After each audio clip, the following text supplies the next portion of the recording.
अतः पुंभी द्विजश्रेष्ठा वर्णाश्रम विभागशः स्वनुतिष्ठस्य धर्मस्य संसिद्धि हरि तोषणम। तो ये जो है चैप्टर स्कंद पहला अध्याय दूसरा उसका 13वां श्लोक है। और उसको स्टार्ट करने से पहले अपन प्रभु का स्मरण कर लेते हैं। ओम नमः भगवते वासुदेवाय नमः। ओम श्री कृष्णाय नमः। ओम गोविंदाय नमः। ओम नमो भगवते वासुदेवाय। ओम। हम्म हम्म, हाँ हाँ। तो इसमें यहीं से स्टार्ट करते हैं। अतः हे द्विजश्रेष्ठ, निष्कर्ष ये निकलता है कि वर्ण आश्रम धर्म के अनुसार अपने कर्तव्यों को पूरा करने से जो परम सिद्धि प्राप्त हो सकती है वह है भगवान को प्रसन्न करना। तो यहीं पे मतलब ये अभी पहले जो अपन चैप्टर्स में देख रहे हैं ना, इसमें वो बस इसका उद्देश्य ही बता रहे हैं कि क्या इस भागवत संदेश का क्या मतलब उद्देश्य है। मतलब भगवान को प्रसन्न करना मतलब स्वयं को प्रसन्न करना, वही जो अपने पिछले 12वीं पन्ने जाना था वही है। तो वहीं से आगे चलते हैं। तस्मात् एकेन मनसा भगवान सात्वताम पति श्रोतव्य कीर्तितव्य च ध्येय पूज्य च नित्यदा। अतः मनुष्य को एकाग्रचित्त से उन पूर्ण पुरुषोत्तम भगवान के विषय में निरंतर श्रवण कीर्तन स्मरण तथा पूजन करना चाहिए जो भक्तों के रक्षक हैं। तो यहाँ पे मतलब अगेन वही बात वो बोल रहे हैं कि भाई प्रभु को आप जैसे तैसे भी करके उनका स्मरण करते रहो। अब वो स्मरण में भी इसमें जैसे उन्होंने लिखा है कि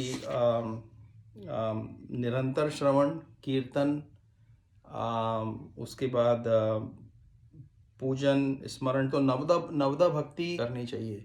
और नवदा भक्ति मतलब 9 प्रकार से आप कर सकते हो। हाँ, तो वो तो मेरे ख्याल से आपको पता ही होगा पहले से। लेकिन मतलब अब जैसे अपन शबरी का अगर बोले माता शबरी का, तो वो तो बिल्कुल ऐसा ही भील स्त्री थी। उनका कोई पढ़ाई लिखाई नहीं की थी उनने, या उनको कोई इस तरह का कोई ज्ञान नहीं था, कुछ नहीं था। वो बचपन में वो भाग जाती हैं अपने घर से, जंगल में आ जाती हैं। उनको फिर तो उनका एक अपना एक वो है। लेकिन मतलब जो मुझे समझ में आता है इस बात से कि देखो आप किसमें कोई प्री क्वालिफिकेशन या कोई वो नहीं है कि मतलब भक्ति का यही सबसे अच्छी खास बात है कि इसमें कोई प्री क्वालिफिकेशन नहीं है ना। तो मतलब इसमें कोई पढ़ाई लिखाई की ज़रूरत है ना, किसी आदमी को कोई साधन की ज़रूरत है। मतलब किसी साधन के ऊपर इसकी कोई कोई निर्भर नहीं है। मतलब अगर ज्ञान अगर आप देखो या कर्म देखो या कुछ और भी अगर आप मार्ग देखो जिसमें लोग करते हैं, तो आसान ये इसीलिए है क्योंकि आपका सिर्फ इस मन चाहिए। कोई आदमी शास्त्र ना पढ़ सके, उसकी आंखें ही नहीं होंगी तो शास्त्र कैसे पढ़ेगा। कोई अगर किसी में कोई सुन नहीं सकता है तो उसको अगर वही नहीं है मान लो, तो वो सुन नहीं सकता तो वो कैसे करेगा। तो मतलब उसमें लिमिटेशंस है। इसमें क्या है, कोई लिमिटेशन नहीं है। मतलब इसमें क्या है, आप प्रसन्नता से भगवान को अपना जो भी काम करते रहते हो करते रहो। और उनको जो भी कार्य कर रहे हो उस कार्य में ही भगवान का स्मरण करते हुए करते रहो। और वो कार्य अपने आप ही देखोगे कि समय कैसे वो कार्य अच्छा सा हो जाता है पूरी तरह से। और मन जो है शांत रहता है। तो वो जो है ना भक्ति में यही सबसे मेरे को अच्छी बात लगती है कि कोई उसमें कोई वो नहीं है। तो यहाँ पे मतलब यही बार बार बोल रहे हैं कि जैसे तैसे भी आप जो है उनका आ, अपने चित्त को, भगवान ने बोला है ना भगवत गीता में कि अपने चित्त को मुझ में निवेश करो। तो जब तुम अपने चित्त को मुझ में निवेश करोगे तो उस वक्त तुम ये मान लो कि मैं तुम्हारे साथ ही होता हूँ। मतलब जैसे अगर अपन किसी का स्मरण करते हैं अपने माँ बाप का या किसी का भी अपने जिनको भी अपन लाइक करते हैं या प्रेम करते हैं, तो फिजिकली अपन देखा जाए तो वो फिजिकली दूर हैं। लेकिन जब हम उनका स्मरण करते हैं तो वो हमारे साथ ही होते हैं, हमारे चित्त के साथ, चित्त में उस वक्त। फिजिकल भी देख, फिजिकल नहीं होते, लेकिन प्रभु का क्या है, फिजिकल नॉन फिजिकल उनका कोई वो नहीं है ना। रूप रूप रखना है तो रख सकते हैं, नहीं तो वो निर्गुण निराकार भी है। तो वो चित्त के लेवल पे सदा आपके साथ ही रहते हैं वो। तो फिर उसके बाद अगला है, यत अनुध्या असीना युक्ता कर्म ग्रंथि निबंधनम छिंदंति को विदः तस्य कहना कुर्यात कथा रतिम। हाथ में तलवार लिए बुद्धिमान मनुष्य भगवान का स्मरण करते हुए कर्म की बंधी हुई ग्रंथि को काट देते हैं, अतएव ऐसा कौन होगा जो उनके संदेश की ओर ध्यान नहीं देगा। तो मतलब कितना इतना अच्छा श्लोक है ये। देखो, ये वही जो हम बात कर रहे थे कि कर्म की ग्रंथि को, हाथ में तलवार लिए बुद्धिमान मनुष्य भगवान का स्मरण करते हुए कर्म की बंधी हुई ग्रंथि को काट देते हैं। तो मतलब जो स्मृति रूपी तलवार, हाथ में तलवार लिया मतलब ये है कि जो स्मरण की तलवार है उससे जो है तो मतलब कई सारी चीजें इसमें आ गई ना कि आ, आ, हम लोग जो है गृहस्थ हैं, हम लोग काम कर रहे हैं, हम लोग सुबह से शाम कुछ ना कुछ करते रहते हैं, लेकिन हमारा जो है अगर स्मरण भगवान में रहा वो कर्म करते हुए, तो वो जो कर्म का जो फल आने वाला है, जो भी कर्म करते हैं उसका कोई ना कोई फल आता है, फिर उन फल के बीच से फिर नया कर्म बनते जाता है, तो ऐसी चलता रहता है। तो ये चीज के मतलब कर्म ज्ञान, कर्म का जो सिद्धांत है उसमें कर्म हमेशा बांधता है मनुष्य को। अच्छे बुरे कर्मों के अच्छे बुरे फल आने के कारण फिर वो मनुष्य को फिर बांधते हैं और उनसे फिर नए कर्म बनते हैं, नया संसार बनता है, नए कर्म बनते हैं, और उसमें हमेशा से बंधे हुए हैं हम लोग। तो उसको क्या कैसे काटना है, उन्होंने यही बोला है कि आप भगवान के अगर स्मरण में रहते हो तो आपका जो कर्म होता है, उसका जो कर्म का जो फल आता है, वो फल अपने आप स्वतः भगवान को अर्पण हो जाता है वो। तो क्योंकि भगवान को अर्पण हो जाता है और आपका चित्त कर्म करते वक्त क्योंकि भगवान में लगा हुआ है, इसका मतलब ये हो गया कि उसका जो भी अच्छा बुरा रिजल्ट आएगा, अच्छा बुरा रिजल्ट हम एक्सपेक्ट करें अगर रिजल्ट को, तो हमारे एक्सपेक्ट करने से रिजल्ट पॉजिटिव हो जाएगा, ये जरूरी थोड़ी है। हम एक्सपेक्ट करें या ना करें, रिजल्ट तो जो होना है वही होगा। आदमी मेहनत करे, जितना मेहनत करना है। अभी देखो इंडिया में ट्वेल्थ का एग्ज़ाम हो या 10वीं का एग्ज़ाम हो, कई बच्चे ऐसे होंगे जिनने खूब मेहनत की होगी ये सोच के कि इस बार मेरे को टॉप आना है। जनरल प्रमोशन हो गया तो कौन टॉप है और कौन टॉप नहीं है भाई, सही है ना। तो उसने बच्चे ने अपना कर्म तो कर रहा है वो, लेकिन उनको जिन लोगों को जो अपने सबसे मेहनत करके जो आना की कोशिश, जिनको लग रहा था कि मैं इस बार पूरे ऑल इंडिया में टॉप कर लूँगा, वो तो नहीं, उसका तो वो ये हमारे हाथ में नहीं है। मतलब वो कर्म तो किया उसने, लेकिन अब उसमें क्या होगा, क्योंकि वो उम्मीद कर रहे थे कि ये ऐसा होगा, वैसा जब नहीं होता तो वो दुख का कारण बन जाता है। दुख का कारण बनने से वो फिर फल का असर आप ही के ऊपर वापस आएगा उसका। लेकिन इसमें क्या होता है कि अगर हम जो भी कर रहे हैं उसमें अगर भगवान को, ऐसा नहीं है कि भगवान को अर्पण करके, मतलब कई जगह भगवत गीता में लिखा है कर्म का सिद्धांत में सबसे गूढ़ बात यही है कि कर्म से मुक्त होना है तो आपको उसका फल भगवान को अर्पण करना पड़ेगा। लेकिन भगवान को यही तो सोचे ना आदमी कि मैं कैसे करूं अर्पण, इम्पोर्टेंट चीज सही है ना। नहीं होता ना, मतलब उसको आप प्रैक्टिकली उसको कैसे करोगे कि अर्पण करना मतलब क्या। अर्पण करने का मतलब, और कोई लोग ये भी सोचते हैं कि अच्छा मान लो कि जब इसका फल आ रहा है, किसी व्यक्ति ने बहुत मेहनत की किसी चीज़ को पाने के लिए और समझो वो उसको ना मिली, तो उसके बाद नहीं मिली तो उसका मतलब नहीं मिली मतलब फल हुआ उसका, है ना। तो वो फल से अब आप व्यथित ना हो, अपने आप को मना लो ये सोच के कि भगवान को चलो मैंने अर्पण कर दिया, वो भी कोई अर्पण नहीं है। क्योंकि वो तो आप क्या कर रहे हो, अपने मन की व्यथा को किसी तरह से आप उसको अपने आप को समझा के वो ख़त्म कर रहे हो। वो भी अर्पण करना नहीं है। रियली अर्पण करना तो ये है कि जब कर्म किया जाता है उसी वक्त अर्पण हो जाता है। वो किस माध्यम से? स्मरण के माध्यम से। स्मरण के माध्यम से मतलब अगर मैं अच्छी खाना बना रहा हूँ, सब्जी बना रहा हूँ और मेरा चित्त लगा हुआ भगवान में कि मैं भगवान के लिए बना रहा हूँ, ठीक है।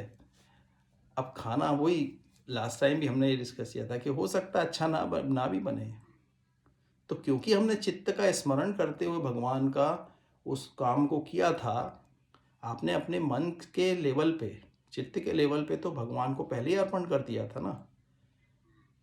तो जैसा अब ये जो फिजिकल बन रहा है, ये तो सिर्फ हमारे स्वाद के अनुसार हम लोग बोलते हैं अच्छा बुरा, ये तो हमारे स्वाद के अनुसार होता है। किसी आदमी को नमक अच्छा लगता है, किसी को नहीं लगता है। अगर बचपन से मैं बिना नमक का खाना खाऊं तो मेरे को नमक डाल के कोई दे देगा तो बोलेगा ये क्या बनाया है आपने। जो उसको मिर्ची ज़्यादा खाने की आदत है, उसको आप मिर्ची बिना डाले खाना दे दो या बिल्कुल कम दे दो, तो वो बोलेगा ये तो मेरे को मज़ा नहीं आ रहा। मतलब ये क्या है, ये जिसको हम अच्छा बुरा बोल रहे हैं ना, ये जगत में सब कुछ रेफरेंस के हिसाब से अच्छा बुरा हो गया है। परमात्मा के जो कि इन सब चीज़ों के बियॉन्ड है, जो सब चीज़ों के परे है, उसके लिए ना कुछ अच्छा है ना कुछ बुरा है, कुछ भी नहीं है। क्योंकि कुछ भी नहीं है। मतलब देवताओं के किंगडम में वो धर्म की रक्षा के लिए काम करते हैं, असुर जो है अधर्म के को फॉलो करते हैं।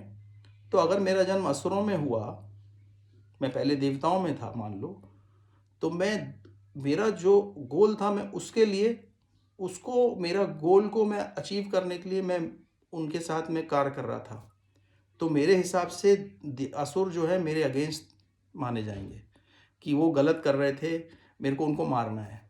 लेकिन अगर मेरा जन्म असुरों में हो गया तो मेरे हिसाब से ये जो देवता है मेरे को मारना है, इनको मारना है। मतलब मेरा यही सोचो ना कि मैं हिंदू में जन्म रिलीजन में जन्म ले लिया, तो मेरी मान्यताओं के हिसाब से जो धर्म मेरी मान्यताओं से नहीं चलता वो मेरे अगेंस्ट है। मैं वही जन्म में मुसलमान में ले लूँ, मुस्लिम कौम में ले लूँ या किसी और धर्म में जन्म ले लूँ, तो मेरी जो मान्यताएं हैं अगर वो दूसरे मान्यताओं से कॉन्ट्राडिक्ट होती हैं तो वो विपरीत होने से मुझे सुख दुख का अनुभव हो रहा है मानसिक लेवल पे। लेकिन रियली जब ये सब जो है ना, ये सब हमारे यही तो संसार की माया की सबसे बड़ी जो खास बात है वो यही है कि वो जगत में अलग अलग तरह की चीज़ों का निर्माण होता है और वो कई बार कॉन्ट्राडिक्टरी होती है। जैसे कि एक दूसरे के कॉन्ट्राडिक्टरी होती हैं, तो क्योंकि कॉन्ट्राडिक्टरी होती हैं इसीलिए हम लोग चित्त के लेवल पे उसको ऐसा सोचने लगते हैं कि ये सही है ये गलत है। आग और पानी को भी देख लो, आप तत्वों में भी देख लो, दोनों का मिश्रण होगा तो आग बुझ जाएगी, है ना। तो मतलब दोनों एक दूसरे के देखा जाए तो विपरीत चल रहे हैं, उनके गुण विपरीत हैं। तो ये माया जो है पूरी पूरी गुणों से बनी हुई है और ये जो गुण है एक दूसरे के कभी साथ में रहते हैं, कभी एक दूसरे के विरोध में काम करते हैं। और चूंकि हम लोग भी अपने आप को, हम लोग का शरीर भी गुणमयी है, गुणमयी है क्योंकि हमारा शरीर, इसीलिए हमारे शरीर के हिसाब से भी सबको वो गुण विपरीत कभी काम करते कभी करते हैं। और क्योंकि हमने अपने आप को शरीर मान रखा है इसीलिए हमको अच्छा बुरा अनुभव होता रहता है। लेकिन अगर मैं अपने आप को आत्मन का, पिछले बार भी हम लोग देख रहे थे कि आत्मन का अगर मैं, जो कि मैं सही में आत्मन हूँ, आत्मा ही हूँ मैं, तो भगवान ने भगवत गीता में बोला है कि आत्मा को ना अग्नि जला सकती है, ना पानी गीला कर सकता है, ना तलवार काट सकती है, नैनन छिदंती शस्त्राणि, है ना। भगवान का एक श्लोक है उसमें कि आत्मा इन सब गुणों के परे है। जो हमारा मूल तत्व है, जो हम हैं, वो इसके परे है। अगर वो इसके परे है तो ये गुण गुण के बियॉन्ड है, तो वो लिप्त नहीं होता गुणों से, वो गुणों से लिप्त नहीं होता।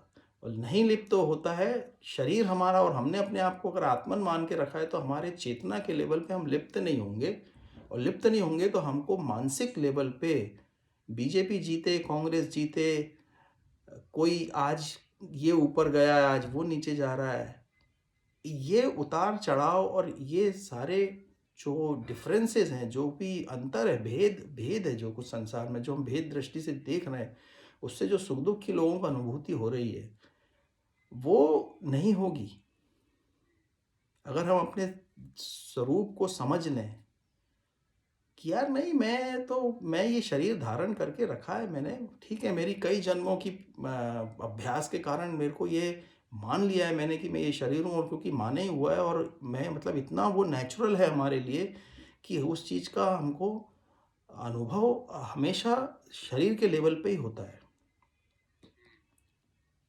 लेकिन ट्रूली क्या मैं, और वैसे भी देख लो ना, वहाँ इतनी किसी और जगह दूर दूर पे कहीं पे जहाँ पे दुनिया में इतना समस्याएं हैं, ठीक है, दुनिया में जितने दुख हैं, ये है, सब है, लेकिन क्या हमको फिलीपीन में कहीं पे कहीं भूकंप आ गया, 10 लोग मर गए, कौन मर गया, इस खबर सुन के भी हमको दुख थोड़ा हो सकता हो, कोई चीज जिसकी वो है, लेकिन वो दुख उतना नहीं होता जितना किसी का कोई स्वजन को कुछ हो जाए।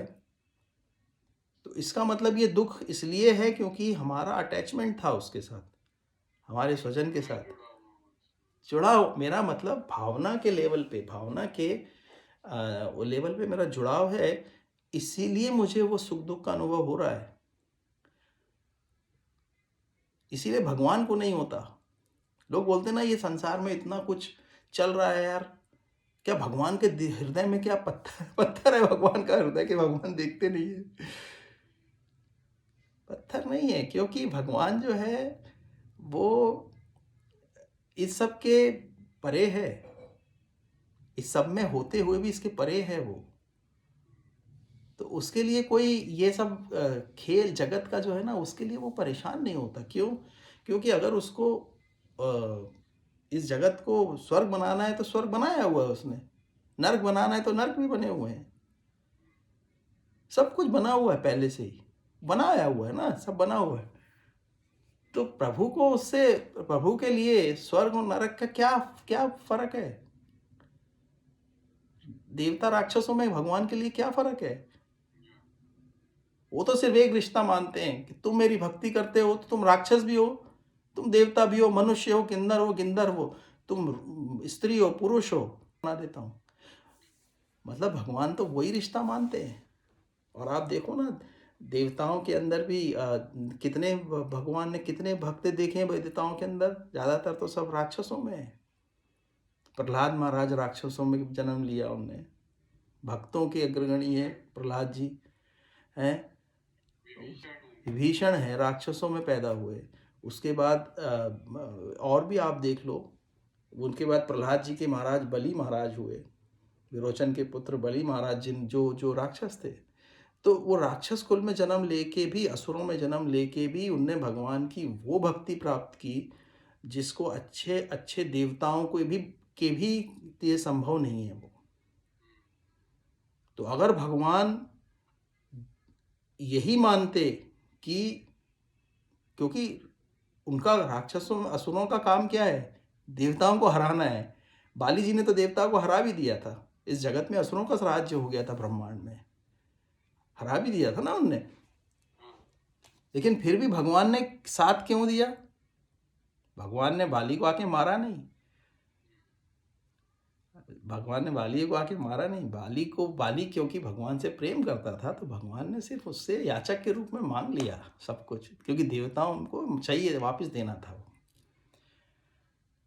और जब वो बहुत समय तक उनने स्वर्ग के ऊपर राज किया, और इंद्र जो हैं और अदिति जो है उनकी अदिति जो है माता है इन देवताओं की, उनने भगवान की तपस्या की और भगवान को उनने प्रसन्न करके प्रसन्न करके फिर वामन के रूप में अ, अदिति और कश्यप जी के पुत्र के रूप में जन्म लिया उनने वामन अवतार में। भगवान ने आएगी अभी इसमें कथा वामन अवतार की, बहुत अच्छी कथा है भगवान की। तो 3 पग में जो है उन्होंने पूरा ब्रह्मांड नाप लिया और फिर उनसे ले लिया। तो लेकिन कहने का मतलब ये है कि भगवान ने उनसे एक ही रिश्ता, वो असुर थे, मतलब ये नहीं कि असुर हो तो तुमको ख़त्म कर दिया जाएगा, ऐसा नहीं है। जो असुर होते हुए भी जो भगवान का प्रेम का संबंध रखेगा, भगवान को इससे कोई मतलब नहीं है। इंसान को हो सकता है कि यार तुम कांग्रेस पार्टी के हो, मैं बीजेपी का हूँ, तो दुश्मन बने हुए एक दूसरे के, ऐसा नहीं है। प्रभु के नज़र से उनके लिए कोई भी उसमें वो नहीं है। तो वो मैं यही बोलता हूँ कि ये इसीलिए इसमें कोई क्या वो नहीं है कि ब्राह्मण होंगे तो ही तुम भगवान को प्राप्त कर सकते हो, ऐसा थोड़ी है। ब्राह्मण की डेफिनेशन उसमें तो भगवत गीता में पंडित की डेफिनेशन बड़ी अच्छी दी है भगवान ने कि पंडित कौन है। तो कितना भगवान ने उनका एक श्लोक मेरे को याद नहीं आ रहा, लेकिन उसका तात्पर्य यही निकलता है कि जो गाय में, हाथी में, ब्रह्मा में, कुत्ते में, कुत्ते खाने वाले में एक दृष्टि से देखता है, जिसकी समदृष्टि है, जो इनको नहीं देख रहा है, इनके गुणों को नहीं देख रहा है, इन गुणों के पीछे की जो एक सत्ता है, मूल तत्व है, उस मूल तत्व को देख रहा है, वही पंडित है, वही सही देखता है। समदर्शिनः सो पंडितः, जो समदर्शी है, समदर्शी से देख रहा है। ओ केवल हम क्या गुण के रूप में रोटी को, आटे को, है पूरी को, और भी जो खाने की चीजें सब गेहूं से बनी है, लेकिन हाँ क्योंकि मैं भेद कर रहे हैं, क्योंकि गुण है उनके अंदर अलग अलग। लेकिन जो ये दृष्टि से देख रहा है कि नहीं, ये सब कुछ के पीछे वो जो गेहूं है, और फिर गेहूं नहीं, गेहूं के पीछे भी की भी आप देखो, गेहूं के पीछे किस चीज से बना है, किस चीज से बना है, तो ये सब का स्रोत वापस वहीं पे जाके एक ही सत्ता मिलेगी कि वो उस सत्ता से बना है, केवल उस सत्ता के आधार पे बना है, और वहां से इसने अपना रूप का परिवर्तन करता रहता है। ये जो रूप का परिवर्तन करता है, कुछ समय उस रूप में रहता है, फिर बदल जाता है, दूसरे रूप में आ जाता है, फिर बदल जाता है, फिर दूसरे रूप में आ जाता है। इसका मतलब ये तो सिर्फ अपने रूप को गुण के कारण, माया के अंदर होने से गुण के कारण अपने रूप का परिवर्तन कर रहा है, तो ये सत्य नहीं है। ये हमको अनुभव में माया के, यही तो माया है, इसमें दिख रहा है कि हाँ ये सत्य दिख रहा है, ऐसा दिख रहा है, लेकिन वो उस मोमेंट पे वो उसका कोई सत्ता इसलिए नहीं है क्योंकि वो परिवर्तन हो रहा है उसका। जो रियल चीज है वो सदा उसके साथ है, क्योंकि वो परिवर्तन होते हुए भी वो उसको संभव बना रही है उसके साथ। तो ये उस तरह से हमारे को भी यही दृष्टि से जब हम देखते हैं कि ये जगत में जो कुछ भी दिख रहा है, ये एक्चुअली में सब गुणमयी है, ये सब मायामयी है, ये इनका अपना कोई अस्तित्व नहीं है। मैंने अगर इनका इसको अस्तित्व मान लिया कि ये ऐसा है, ये अच्छा है, ये बुरा है, ये इतना अस्तित्व, ये है ऐसा वैसा, शरीर के रूप में वो गुणधर्म हमको अपनाने पड़ेंगे। सिर्फ हमको हम सर्प को, सांप को मान लें कि इसके अंदर भी हाँ है, लेकिन फिर भी हमको अपना बचाव उसके शरीर के लेवल पे करना पड़ेगा। क्यों? क्योंकि सांप जो है वो नुकसान पहुंचा सकता है, तो उसको बिना नुकसान पहुंचाए हमको उससे दूर रह के, हमको उतनी विवेक भगवान ने दिया है, उतना विवेक सांप को भी दिया है। भगवान सोचो, सांप मेरे ख्याल से सबसे जीवों में सबसे लोवेस्ट होगा, वो उसकी शक्ति जो है सोचने की बहुत कम होती है। उसको भी ये भगवान ने दिया है विवेक कि मेरे को वहाँ नहीं जाना है जहाँ पे मेरी जान को खतरा है। वो किसी को मारने, उसका तो कोई वो नहीं है, किसी को मारने नहीं जाता, लेकिन वो दूर रहता है वहाँ से। हमें भी भगवान ने ये विवेक दिया है, लेकिन कई लोग मार देते हैं। कई लोग उसको ऐसे ही मार देते।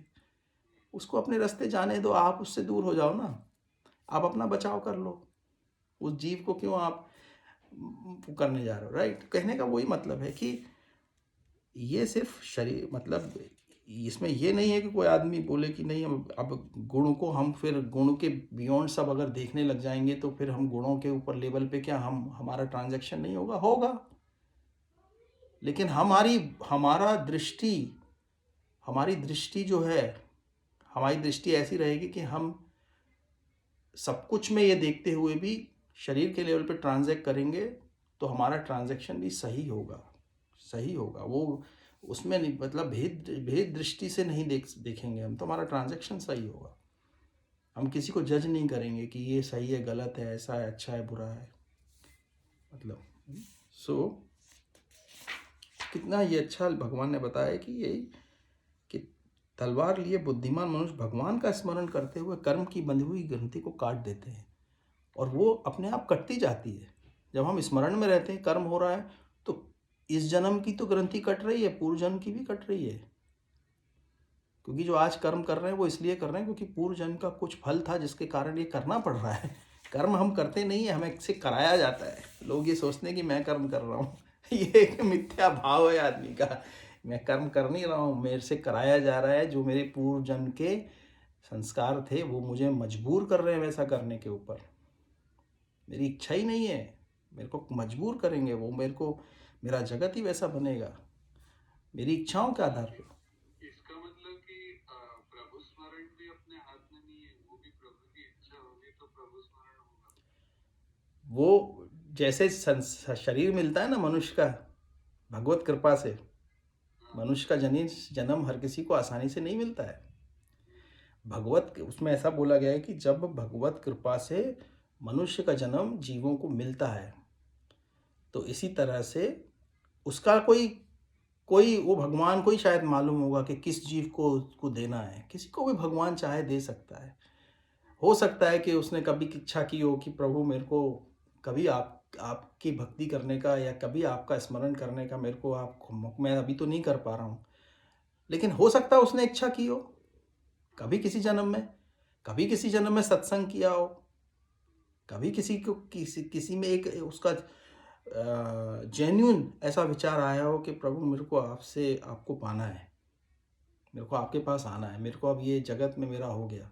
कभी ऐसी कोई इच्छा हो सकता है ना। कभी मनुष्य कभी दुख ही होता है, कभी जीवन में कभी किसी के बहुत दुख आ जाता है, तो मनुष्य ये सोचता है कि यार मेरे को यहाँ से सब छूट जाना है, मेरे को, क्योंकि लेकिन उसका जब तक चित्त मानस उस पे रेडी नहीं होगा तो वो कर नहीं सकता उसको। जो भक्ति भी ऐसी ऐसी वस्तु है कि ये कोई आदमी पुरुषार्थ से प्राप्त नहीं कर सकता है, कोई एफर्ट नहीं लगा के। ये बात तो सही है। हाँ, मतलब ये जो है स्वतः सत्संग से अपने आप, क्योंकि अंदर भगवान बैठे हैं ना, वो अपॉर्चुनिटी देते हैं, मौका देते हैं आदमी को कि चलो ठीक है, इसको एक मौका देते हैं। तो वो जो मौका है ना, वो मौके से और मनुष्य जन्म मिलना एक, और उसके बाद उससे भी दुर्लभ ये, उससे भी दुर्लभ ये कर्मकांड भी अगर मनुष्य करता है तो कोई कोई गलत नहीं है, करने दो। जो जैसी भक्ति कर रहा है करने दो। कोई कर्म से भक्ति कर रहा है करने दो, कोई प्रॉब्लम। प्रभु ने सब भगवत गीता में कहा है कि जो जिस मार्ग से जैसा करना चाह रहा है उसको स्वतंत्रता है, उसको अपने मार्ग से हटाना नहीं चाहिए, उसको करने देना चाहिए। क्योंकि वो ही मार्ग से वो आगे जाके उस मार्ग से आगे जाके और उसका विकास, वहीं से उसकी डेवलपमेंट होगा। तो ऐसा प्रभु ने खुद ही बोला है कि आप किसी को उसके मार्ग से मत हटाओ, उसको चलने दो। तो वही है कि हाँ, जो आपका कहने का मतलब है कि भाई आ, ये भी भगवत कृपा से प्राप्त होती है, बिल्कुल भगवत कृपा से ही प्राप्त होती है। इसमें एक रामायण में सुंदरकांड में एक श्लोक भी आता है, बिनु हरि कृपा मिला ही नहीं संता। मतलब हरि की जब तक कृपा ना होना तब तक संत का आप समागम नहीं होगा आपके साथ। और मोस्ट लोगों के लिए जब तक संत नहीं मिलता तब तक वो भाव जागृत होने के लिए प्रॉपर एटमॉस्फेयर या प्रॉपर हाँ, एनवायरनमेंट नहीं मिलता। तो वो वही हरि कृपा से ही वो मिलता है, बिनु हरि कृपा मिला ही नहीं सकता। जो रघुवीर अनुग्रह कीना तो तुम मोहि धरसु हटि दीना। मतलब जो रघुवीर भगवान ने अनुग्रह किया तो तुमने, विभीषण बोलते हैं हनुमान जी को, जो रघुवीर अनुग्रह कीना तो तुम मोहि धरसु हटि दीना। और फिर वो आगे बोलते हैं कि सुनो विभीषण प्रभु के रीति, करें सदा सेवक पर प्रीति। कहो कवन में परम कुलीना, कपि चंचल सभई विधि हीना।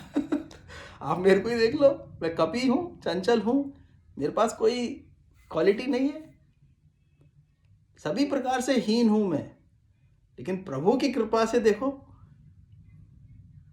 तो फिर आगे वो ये बोलते हैं कि बिनु हरि कृपा मतलब भगवान की कृपा के बिना संतों का समागम नहीं होता। और जब संतों का समागम होता है, इसलिए मेरा जब भी मैं कभी सत्संग में हम लोग करते हैं किसी के, और कोई बोलता है कि किसी को कोई तकलीफ है, कोई किसी को सांसारिक रूप से कोई परेशानी में है, तो मेरे पास तो एक ही मन में एक ही सॉल्यूशन आता है उसका। जिधर भी हो आप, जिस शहर में हो, जहाँ भी हो, और कोई व्यक्ति तकलीफ में है, तो तकलीफ़ों का जो सांसारिक लेवल पे हमको निदान करना है, कोई स्वास्थ्य खराब है, इलाज करना है, वो सब करो, लेकिन सही तकलीफ का निदान होता है आप किसी ना किसी तरह से सत्संग चले जाओ। भगवान के जो सही भक्त होते हैं, जहाँ पे भगवान का दिखावे वाली जगहों पे नहीं, या जहाँ जिनके जो गोल्स हैं वो नहीं, जहाँ पे भगवान के सच्चे भक्त भगवान का स्मरण करते हैं, जैसे भी करते हैं, जो भी है, वहाँ चले जाओ आप, और कुछ भी मत करो, वहाँ जाके बैठ जाओ बस। वहाँ जाके आप कुछ मत करो, सिर्फ बैठ जाओ और उनको ऑब्जर्व करो बस। क्योंकि हो सकता है कि किसी व्यक्ति के मन में उतनी भक्ति हो ना भगवान की, तो वो उसको एंजॉय ना करे उतना, है ना, उसको वो समझ में ना आए कि ये लोग क्या कर रहे हैं। लेकिन कुछ मत आप जज करो, चुपचाप आप जाके वहाँ बैठ जाओ बस, और फिर जो है प्रभु का कमाल देखो बस। ये उसका वाइब्रेशन का ये वो होता है कि वहीं से उसका, वहाँ से जिसको बोलते हैं ना, उद्धार चालू हो जाता है। और ऐसा नहीं है कि, और प्रभु की मर्जी के ऊपर है वो किसका कैसे उद्धार करना है। लेकिन मेरा ये मानना है कि जब तक मनुष्य अपने रियल गोल के ऊपर नहीं आएगा ना, माया उसको परेशान करती रहेगी। मतलब जीवन में जो हमारा सही उद्देश्य है, जब तक हम अपने सही उद्देश्य पे नहीं अपने जीवन को चलाएंगे, सही उद्देश्य का मतलब मैं ये थोड़ी बोल रहा हूँ कि आप जाके 24 घंटे मंदिर में बैठे रहो। यहाँ पे फिजिकल चेंजेस की बात नहीं हो रही है, यहाँ पे हो रही है मन के लेवल पे चेंजेस की बात। हम ये नहीं बोल रहे कि आप आर्थिक विकास ना करो, डेवलपमेंट ना करो, मनुष्य जाति का उद्धार के लिए कार्य ना करो, सब करना है, करते रहो, लेकिन वो उसमें वही कर्म की ग्रंथि से आप बनते चले जाओगे, अगर जब तक आप भगवान के को बीच में लाके उस चीज़ को नहीं करोगे। तो इसीलिए वो सब करते करते हुए भी हमको उसको उस कर्म में नहीं बंधना है। हमारे जीवन को हमें ऐसे जीना है कि मैं ये सब करते हुए भी इस कर्म से बंधूं नहीं, क्योंकि मैं अगर बंधूंगा तो फिर मेरे को इस चक्कर में, मैं हमेशा से हूँ, ऐसा थोड़ी आज का हूँ, ना जाने कितने जन्मों से हम लोग यही कर रहे हैं। हमें ऐसा लग रहा है हम पहली बार कर रहे हैं। कोई आदमी ये सोच सकता है मैं आज, मेरे को प्रधानमंत्री बनना है, ठीक है, देश का प्रधानमंत्री बनना है, बचपन से उसके जीवन में ये इच्छा है। तुम प्रधानमंत्री बन के आ चुके हो भाई, फिर से बनने की कोशिश कर रहे हो। सोचो आप, कितनी दयनीय स्थिति है। मैं राजा था, राजा से रंक हो गया, फिर मैं राजा बनने की कोशिश कर रहा हूं। तो कोई बोले तुम तो भिखारी हो भाई, तुम रंक हो, तुम बहुत मेहनत कर रहे हो, तुम राजा बनना चाहते हो, कोई उसको दिखा दे पूरा पूर्वजन्म का, अरे भाई तू कई बार राजा बन चुका है, तो क्या हासिल हो गया? ये यूजलेस एक्टिविटी थी, अभी फिर कर रहे हो तुम। ये क्योंकि हमको याद नहीं रखा है, प्रकृति ने उसको छुपा देती है, प्रकृति उसको छुपा देती है, इसीलिए उसका भी बहुत कारण है क्यों छुपा देती है, बट वो हम लोग कभी आगे कभी डिस्कस करेंगे। लेकिन उस इसीलिए वो है ना, व्यर्थ का श्रम है, जिसको बोलते ना कि भगवत प्राप्ति के अलावा जो आपने किया वो व्यर्थ का ही श्रम है। फिर आगे इसमें है, शुश्रूषु श्रद्धानास्य वासुदेव कथा रुचि स्यात् महत् सेवया विप्र पुण्य तीर्थ निषेवणात्। हे द्विजों, जो भक्त समस्त पापों से पूर्ण रूप से मुक्त है, उनकी सेवा करने से महान सेवा हो जाती है। ऐसी सेवा से वासुदेव की कथा सुनने के प्रति लगाव उत्पन्न होता है। शृण्वताम सौ कथा कृष्ण पुण्य श्रवण कीर्तना हृदय अंतस्तः ही अभद्राणि विधुनोति सुहृद सताम। प्रत्येक हृदय में परमात्मा स्वरूप स्थित तथा सत्यनिष्ठ भक्तों के हितकारी भगवान कृष्ण उस भक्त के हृदय से भौतिक भोग की इच्छा को हटाते हैं जिसने उनकी कथाओं को सुनने में रुचि उत्पन्न कर ली है, क्योंकि ये कथाएं ठीक से सुनने तथा कहने पर अत्यंत पुण्यप्रद हैं। तो ये तो सीधा सीधा वो है कि तो ये भी भगवान का कार्य है। हमारी भोग की इच्छा को हटाना ये भगवान का कार्य है। ये हम स्वयं करने की कोशिश करेंगे तो हारते चले जाएंगे और हम कर नहीं सकते। ये बात बिल्कुल सही है। हाँ, इसीलिए उसमें एफर्ट करने की कोशिश भी नहीं करनी चाहिए। कोई ये सोचे, और हम अभी कलयुग में रह रहे हैं, सतयुग में नहीं कर सकते थे? त्रेता युग में राम जी थे, अहिल्या माता थी, ये सब थे। क्या सतयुग के अंदर भी कितने पाप आदि कर्म होते हैं, राइट? तो क्या हम कलयुग में रह के, क्या हम हमारे इतने कम समय में, जितना समय जीवन मिलता है कलयुग में मनुष्य की आयु होती है, उतनी आयु में क्या आदमी अगर अपने विकारों के पीछे भागेगा उसको ठीक करने के लिए एक एक करके, तो कर नहीं सकता, वो संभव नहीं है। क्योंकि विकार वो माया के अधिकारी हैं, बड़े बड़े विकार जो है ना, माया के बड़े बड़े अधिकारी हैं, उनको हम जीत नहीं सकते डायरेक्टली। सोचो ना, उसको डायरेक्टली नहीं जीता जा सकता, तो इसीलिए उनको इनडायरेक्टली उनके उस तरफ ध्यान भी देने की जरूरत नहीं है। वो क्या, भगवान ने बोला कि भगवान उनके हृदय में भौतिक भोग की इच्छा को हटाते हैं, वो भगवान हटाएंगे। किस लिए किनको हटाएगा? जो भगवान की प्रति चाह रहा है कि प्रभु मेरे को आपकी भक्ति करनी है, इच्छा कर रहा है, जो इच्छा करना ही हमारा बस सिर्फ एक का मात्र काम है। बाकी सारा काम सुलभ कराना भगवान का है। वो कैसे सुलभ होगा, कैसे होगा, वो सब हमें उसके लिए एफर्ट करने की कोशिश नहीं। हमें सिर्फ क्या, सारा जगत में सारा जीवन जो कुछ भी चलता है वो इच्छाओं से तो चलता है। अभी तक हमने वो इच्छा की नहीं है। जब बस इच्छा का ही तो काम है, इच्छा करेंगे, आगे वो सब कुछ बनाना भगवान का काम है। सत्संग देना भगवान का काम है, जो आपको नॉलेज देना भगवान का काम है, विकारों से जो मुक्ति दिलाना है वो भी भगवान का काम है। वो स्वतः ही होगा, एफर्ट करने की जरूरत नहीं है। हाँ, ये है कि कोई बोल सकते हैं लोग कि क्या एफर्ट, क्या हमें अपने विवेक के अनुसार नहीं करना चाहिए? बिल्कुल करना चाहिए।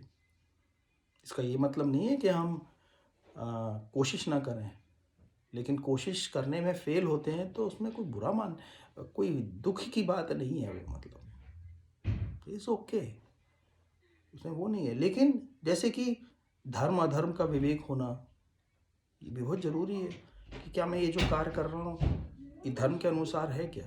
ये विवेक भी भगवान देंगे, भगवान दे देते हैं, ये अपने आप देते हैं। इस चीज़ का विचार करना कि ये नहीं, ये सही नहीं है, ये सही है, मेरे को ऐसा कार्य नहीं करना चाहिए जिससे कि ये मतलब वो जो विवेक आता है, विवेक जिसको बोलते हैं ना, कि इस बात की दृष्टि के ये देख लेना कि ये सही है, ये गलत है, मेरे को ये नहीं करना चाहिए, ये ठीक है, इससे किसी की हानि नहीं होगी, या यू नो समझ रहे हो तो मतलब वो एक विवेक जो है वो भी भगवान दे देते हैं। लेकिन क्योंकि मनुष्य हैं तो हमको भगवान ने विवेक दिया, और जैसे जैसे हम भगवत उसमें जाते हैं तो हमें और भगवान विवेक देते जाते हैं, अपने आप ही आता जाता है वो अपने आप ही। अपनी दृष्टि बहुत व्यापक होती चली जाती, धीरे धीरे होती जाएगी, और हमको दिखने लगेगा कि भाई इसके इसके बियॉन्ड दिखेगा, माया के बियॉन्ड भी दिखेगा कि ये जीव नहीं है, ये जीव चीटी दिख रही है। आप उसको सिर्फ इसलिए मार दे रहे हो क्योंकि वो आपसे अलग दिख रही है, बस इसीलिए। कितनी अजीब सी बात है। जस्ट क्योंकि कोई हमसे हमारे हमारे रूप से कोई दूसरा रूप दिखता है तो वो गलत हो गया। नहीं, और एक एक कोई गाय या कुत्ता, उसकी उसका मरना हमें पीड़ादायक है, लेकिन एक चींटी, उसका मरने से कोई फर्क नहीं पड़ता, लेकिन है तो एक ही, दोनों ही।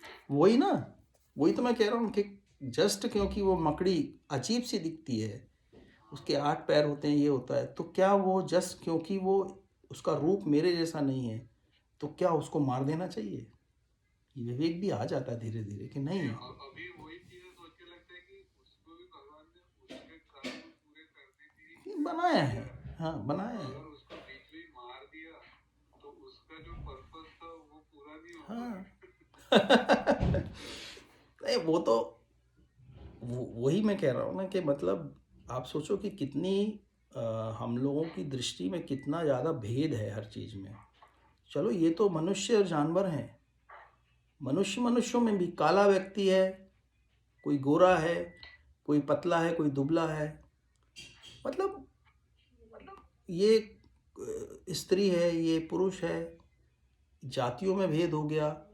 मतलब आप सोचो कि कितनी ज़्यादा हमारी दृष्टि को भेद भेद भेद भेद भेद कर दिया है। और उसका नुकसान क्या हो रहा है? उसका नुकसान हमको ही हो रहा है, हमारे चित्त के लेवल पे हमको नुकसान हो रहा है। क्यों? क्योंकि जितना ज़्यादा भेद करेंगे उतना सुख दुख का अनुभव होगा चित्त के लेवल पे। और समहाउ हमारा हमेशा से लर्निंग ऑफ लाइफ भी ऐसा है कि हम हमेशा चीजों को भेद करके ही समझते हैं, उसमें समदृष्टि रख के नहीं समझते हर चीज को। ये इससे अलग कैसे वो देख के वही, समझते हैं हर चीज। हाँ वही। और गुण के लेवल पे अलग हैं वो। आप बोल सकते हो कि हाँ इसका गुण अलग है यार, नमक का और शक्कर का गुण अलग है, गुण अलग है। और उस तरह से मेरे को संसार के लेवल पे जब मैं आके जीता हूँ तो मैं चाय में तो नमक नहीं डालूंगा, शक्कर ही डालूंगा ना। क्यों? क्योंकि चाय मेरे शरीर को पीनी है, उसको स्वाद चाहिए। मेरी एक किसी को खाने में नमक ज़्यादा चाहिए, कम चाहिए, तो वो आप करोगे। उस लेवल पे जब आप आओगे तो वहाँ पे आप उस तरह से व्यापार करोगे। लेकिन आप फिर भी जानते रहोगे उस करते हुए कि इन दोनों की सच्चाई क्या है। तो आप जब सच्चाई जानते रहेंगे तो हमारे हमारा स्पिरिचुअल डेवलपमेंट का मतलब यही है कि हम अंदर से जितना कुछ भी हमारा भेद हो चुका है विचारों में, लाइक्स डिसलाइक्स में, उसको कम करते चले जाएं। वो एक होल बना लें उसको, मतलब इट्स अ होल। उसके प्रति अच्छा या बुरा भाव ना लाते हुए अपने अंदर, क्योंकि ये भाव लेवल की बात है, और ये तो हमारी व्यापकता आने लगेगी अपने आप। हमारी दृष्टि अपने आप ही वही देखेगी जो एक्चुअली में है। इसीलिए बोला जाता है कि भाई ये लेकिन इस चीज़ पे कोई विचार करते नहीं है लोग, मतलब। लेकिन समय आता है, सत्संग होता है तो इंसान करने लगता है। फिर आगे है कि नष्ट प्रायेषु अभद्रेषु नित्यम भागवत सेवया भगवती उत्तम श्लोके भक्ति भवती नैष्ठिकी।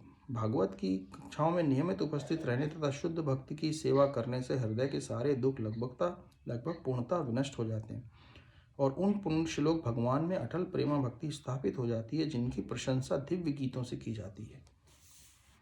तदा रजः तमः भावा काम लोभ आदय च ये चेतः इति अनाविध्यम स्थितम सत्वे प्रसिद्धति।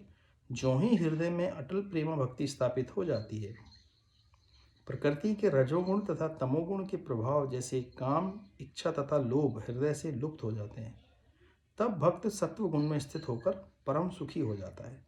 वही अपन जो भी बात कर रहे थे कि जब हृदय में प्रेमा भक्ति आती है, जब अपनी भावना में भगवान के प्रति प्रेमा भक्ति आती है, तो जो दूसरी भावनाएं हैं संसार के लिए, अच्छी बुरी, ये एफिलिएशन वो एफिलिएशन, ये ऐसा वैसा, लोग कितने हेवी व्यूज़ होते हैं उनके, मतलब एक्सट्रीम व्यूज़ होते हैं लोगों के।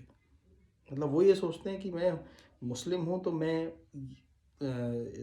कोई मुस्लिम में एक्सट्रीमिस्ट है तो वो वैसे ही सोचता है, कोई हिंदू में एक्सट्रीमिस्ट है तो वो वैसे सोचता है। मतलब कितना ज़्यादा भेद कर लिया है ना। लेकिन ये क्या हमारी भावनाओं के लेवल पे है, तो जैसी भावनाओं का संबंध भगवान से होने लगेगा तो ये चीज़ें अपने आप चली जाएंगी। मतलब वो फिर वो क्या बोलते हैं उसको, आपका फोकस चेंज हो गया, मतलब चेतना आपकी कहीं और चली गई, तो ये चीज़ें अपने आप ही स्वतः ही लुप्त होने लगेंगी। यही तो लिखा है उसमें कि जो ही हृदय में अटल प्रेम भक्ति स्थापित हो जाती है प्रकृति के, क्योंकि ये प्रकृति के रजोगुण और तमोगुण के प्रभाव के कारण ये हमारी सब स्थिति दृष्टि बनी हुई है वैसी, तो वो अपने आप स्वतः ही हृदय में, और उन्हीं के कारण काम, इच्छा और लोभ वगैरह जैसी जो जितनी भी विकार हैं वो उनके कारण उत्पन्न हुए हैं, तो वो अपने आप ही खत्म हो जाते हैं। उसमें कुछ, वही तो हम बोल रहे थे कि उसमें एफर्ट करने की जरूरत नहीं है, वो स्वतः ही हो जाएगा। एवं प्रसन्न मनसः भगवत भक्ति योगतः भगवत तत्व विज्ञानम मुक्त संगस्य जायते। इस प्रकार शुद्ध सत्व में स्थित होकर जिस मनुष्य का मन भगवान की भक्ति के संसर्ग से प्रसन्न हो चुका है, उसे समस्त भौतिक संगति से मुक्त होने पर भगवान का सही सही तत्व प्राप्त हो जाता है। अपने आप ही होता है, इसमें कुछ एफर्ट करने की जरूरत नहीं है। भिद्यते हृदय ग्रंथि छिदन्ते सर्व संशया क्षीयन्ते चा अस्य कर्माणि दृष्टे एव आत्मनि ईश्वरे। इस प्रकार हृदय की गांठ भिद जाती है और सारे संशय छिन्न भिन्न हो जाते हैं। तब मनुष्य आत्मा को स्वामी के रूप में देखता है, तो सकाम कर्मों की श्रृंखला समाप्त हो जाती है। तो ये मतलब उन्हें पूरा इसका एक सीक्वेंस बता दिया, इस वाले सेकंड चैप्टर में एक सीक्वेंस बता दिया कि प्रेमा भक्ति से क्या क्या होता है। और हमें कहीं पे भी उसमें ऐसा नहीं लिखा है कि तुम्हें ऐसा करना है, उसमें यही लिखा है कि आपको सिर्फ भगवान के भक्ति के प्रति इच्छा को जागृत करना है, और बाकी चीज़ें स्वतः अपने आप होती हैं। और सत्संग करना है भगवान का, बाकी सब नेचुरल होता है, और वो जेन्युइन होगा। जिसकी इच्छा जितनी जेन्युइन होगी उसका काम अपने आप ही, वो उसकी स्थिति अपने आप ही उस हिसाब से चलेगी। इसलिए इसमें इच्छा का जेन्युइन होना बहुत ज़रूरी है। मतलब और ऐसा नहीं है कि मतलब कोई हम ये बोल रहे हैं कि कोई दूसरे मार्ग सही नहीं है, जिस भी मार्ग में आप हो, क्योंकि ये कॉन्ट्राडिक्टरी नहीं है, कुछ भी कॉन्ट्राडिक्टरी नहीं है। कोई सोचे कि ये इनिशियली अलग दिखें तो भी इवेंचुअली जाके उनका एंड एक ही जगह पे होगा। हाँ, मतलब कई लोग उसको कॉन्ट्राडिक्टरी देखते हैं, जैसे कि कर्म को वो ज्ञान से कंट्राडिक्टरी देखते हैं, ज्ञान को वो भक्ति से कंट्राडिक्टरी देखते हैं। लेकिन अगर आप रियली देखो तो ये तीनों एक ही हैं, सिर्फ एक दूसरे को, ये आपको सिर्फ क्या करना है कि जब आप कर्म करते हो तो भगवान का स्मरण करो, तो आपका कर्म जो है कर्म का फल बांधेगा नहीं। तो कर्म तो करोगे आप, जो कर्म प्रधान है तो कर्म करो आप, लेकिन से इतना सा उसमें कर लो कि वो भगवान का स्मरण नाम का जो है, अपना चित्त जो है उस कर्म को ऐसे कर लो कि मैं भगवान के लिए कर रहा हूँ, या तो ऐसे मान के कर लो, ऐसे मान के कर लो। और अभी भी जैसे या फिर कोई अगर ज्ञान की आप वो कर रहे हो तो आप ऐसे मान के कर लो कि मेरे को उस मूल तत्व को जानना है, परम तत्व को जानना है कि वो परम तत्व क्या है। तो अगर आप ये जानते हो तो आपको बाद में यही समझ में आएगा कि वो परम तत्व को जानना भी तो भक्ति है भाई। जब आप उसके पीछे बार बार उसके बारे में चिंतन करते हो, परम तत्व के बारे में, तो भक्ति है वो। उस वक्त आप क्या कर रहे हो, निर्गुण निराकार की भक्ति कर रहे हो।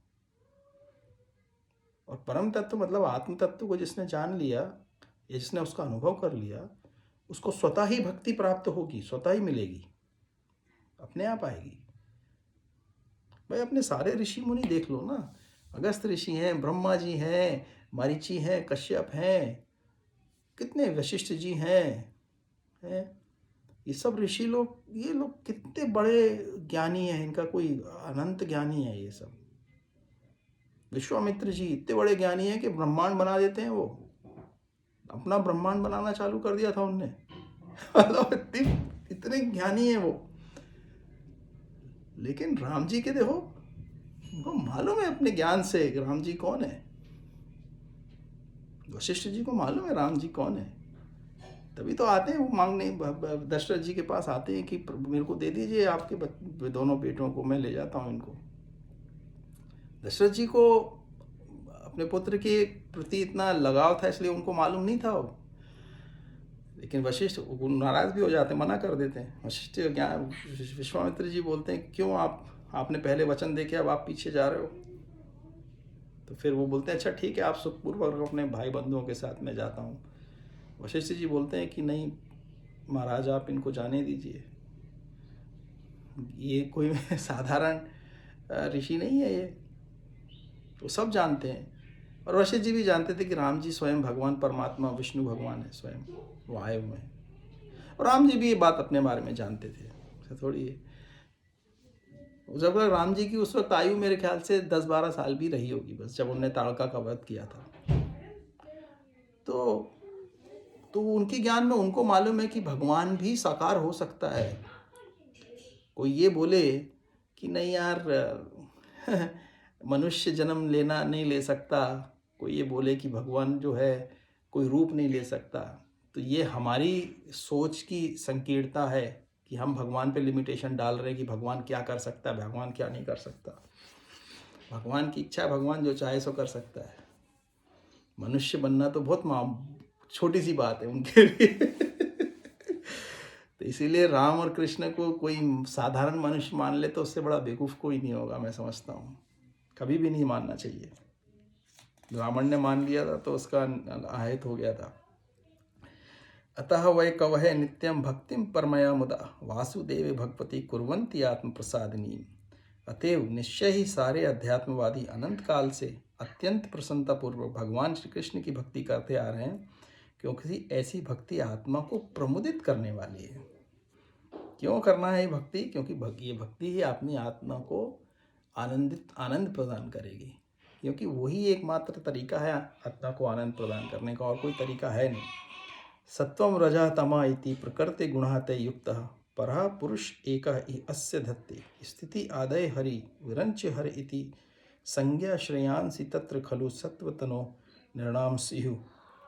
दिव्य भगवान प्रकृति के 3 गुणों सत्व रज तथा तम से अप्रत्यक्ष रूप से संबंधित हैं, और वह भौतिक जगत की उत्पत्ति, पालन तथा संहार के लिए ब्रह्म, विष्णु तथा शिव इन 3 गुणात्मक रूपों को ग्रहण करते हैं।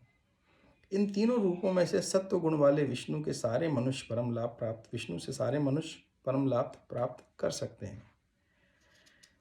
तो ये यहाँ तो गुणों की बात हो गई है कि प्रकृति जो है 3 गुणों से बनी हुई है, सत्व रज और तमा गुण से बनी हुई है, और इनके प्रधान देवता भी हैं। सत्वगुण के भगवान विष्णु हैं, रजोगुण के ब्रह्मा जी हैं, और तमोगुण के भगवान शिव हैं। तो वो एक परमपिता परमात्मा जो है, एक सत्ता जो है, वो ये 3 गुण धारण करती है, और 3 गुण धारण करने के कारण वो 3 प्रधान देवता बन गए हैं। तो लोग जो है ना भेद करते हैं भगवान में कि शिव जी बड़े हैं, विष्णु जी बड़े हैं, ब्रह्मा जी, मतलब इस तरह की सोच रखते हैं। मतलब वो भी मुझे समझ में नहीं आता कि क्यों ऐसे सोचना है, क्यों? क्योंकि उसको मैं ऐसे तरह से समझता हूँ कि अगर मैं किसी को अपना बचपन से लेके अभी तक का एल्बम दिखाऊं, तो उसमें आप देखोगे बचपन में छोटा बच्चा है, फिर बड़ा हो गया, फिर उसमें स्कूल की ड्रेस पहना हुआ है, फिर उसमें जॉब की, जज बन गया तो जज के कपड़े पहना हुआ, कोई पुलिस बन गया तो पुलिस के कपड़े पहना हुआ है। कोई प्रीस्ट बन गया तो प्रीस्ट के पहना हुआ है, फिर जब वो देख रहा है मैं अपने परिवार के साथ बैठा हुआ है तो कुछ और रूप में है। तो किसी से मैं पूछूं क्या ये अलग अलग लोग हैं क्या? जितना एल्बम देख रहे हो आप, है ना, तो वो बेवकूफ़ होगा ना जो ये सोचे कि अरे ये सब अलग अलग हैं यार, ये वाला जो पुलिस वाला ड्रेस पहना ना, ये वाला ये जो बाप बन के बैठा है ना यहाँ पे, उससे ज़्यादा अच्छा है, ये बड़ा है। ये बेवकूफ़ी है ये सोचना ऐसे, क्योंकि वो उसको क्यों नहीं समझ, वो ऐसे सोच रहा है। अगर उसको ये ना मालूम हो कि ये एक ही आदमी के चित्र हैं, फेस भी बदल जाता है, बचपन में कुछ और था, बुढ़ापे में कुछ और हो गया, लेकिन इसके पीछे वो एक व्यक्ति के ही सब कुछ है, वो चित्र हैं, वो अलग अलग गुण धारण किए हुए हैं, रूप धारण किए हुए हैं कुछ कार्य करने के लिए।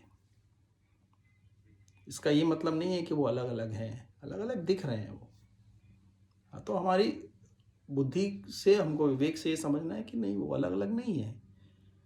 मैं जानता हूँ अलग अलग नहीं है, इसीलिए हमको मालूम है कि वो, हम उसमें भेद दृष्टि नहीं करते। तो जब हम भगवान विष्णु का स्मरण कर रहे हैं तो हमें महादेव का स्मरण हो आता है, अपने आप ही हो आता है। भगवान के अपने अवतार जो है, राम जी हैं, कृष्ण जी हैं, भगवान के तो कई सारे अवतार हैं, हनुमान जी हैं, हनुमान जी शंकर जी के 11वें रुद्र हैं, 11वें रुद्र अवतार हैं। तो उनने कोई एक स्पेसिफिक पर्पस के लिए राम जी की सेवा करना चाहते थे, वो उनको हेल्प करना चाहते थे, वो आते हैं उनकी सेवा करना चाहते थे, इसलिए उनने, भगवान शिव ने वो रुद्र अवतार के रूप में जन्म लिया। और वो दिखने में कैसे दिखते हैं? बंदर जैसे दिखते हैं। तो कोई आदमी यही सोचे कि नहीं, मंकी है यार वो तो तो बेवकूफ़ी है ना तो सोचना। तो ये वही वही बात है कि ये सिर्फ 3 प्रकृति के गुण हैं, गुणों से लेके, और इन्हीं के गुणों के ही क्वालिटीज़ के डिफरेंसेस से ये सब जगत बना हुआ है, बस इनके ही कॉम्बिनेशन से। और ये सिर्फ गुणों का ही धर्म से, गुणों का ही व्यापार चल रहा है। मतलब एक गुण दूसरे के गुण में मिलते हैं, क्लोराइड सोडियम में मिलता है तो नमक बन जाता है, ऐसे ही।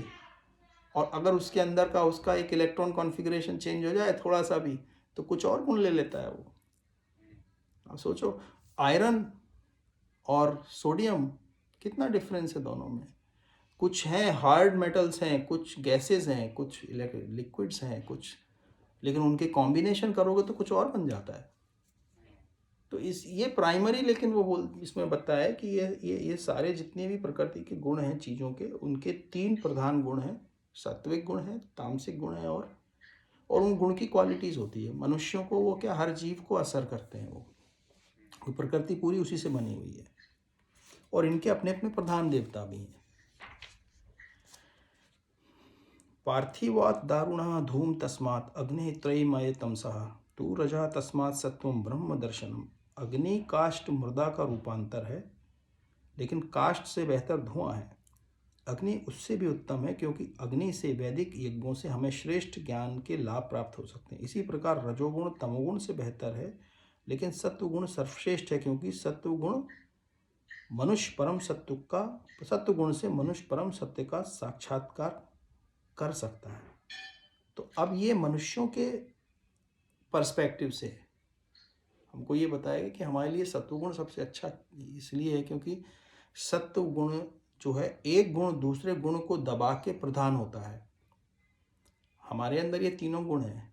कभी कभी हमको बहुत आलस महसूस होता है, कभी हमको ऐसा लगता है कि मैं सोता रहूं, लेज़ी फील होते हैं, है ना, नींद में आप हो, तो वो तमह गुण का वो क्वालिटी है, क्योंकि उस वक्त हमारे ऊपर तमोगुण हावी हुआ है।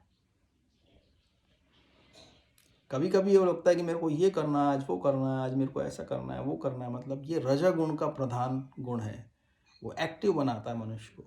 कुछ पाना है, कुछ करना है, कुछ हमको कुछ ना कुछ एक्टिव बनाता है वो। तो वो तम गुण को दबा देता है उस वक्त, तमोगुण को दबा देगा फिर वो। तो ब्रह्मा जी का वो प्राइमरी गुण है, क्योंकि ब्रह्मा जी क्रिएटर हैं, क्रिएट करते हैं, नई नई चीज़ें क्रिएट करते रहते हैं। और फिर जो है सत्व गुण जो है, वो सत्व गुण ऐसा है, इन दोनों गुणों को दबा के सत्व गुण में जो रहेगा उसका वो ही गुण रहेगा कि मेरे को भगवत प्राप्ति कैसी है, मतलब धर्म के अनुसार वो चलने की कोशिश करेगा, विचारवान रहेगा, विवेकवान रहेगा। और वो उसकी कोशिश ये रहेगी कि मैं ब्रह्म को जानूं, भगवान को जानूं, आत्मा को जानूं, तो सत्व गुण का गुण दे है। तो हमको इन सत्व गुण के से इन दोनों गुणों को दबाकर, मतलब वो जो सत्व गुण वाला होता है वो बहुत रासिक भी नहीं होता है, उसको बहुत भोग विलास ना करना, रासिक लोगों का गुण होता है, उनको बहुत भोग करना अच्छा लगता है, म्यूजिक सुनना, बहुत भोग करना, इंद्रिया तृप्ति। तामसिक गुण वाले को इंद्रिय तृप्ति बहुत, वो सिर्फ ज्ञानता में ही पड़ा रहना चाहता है।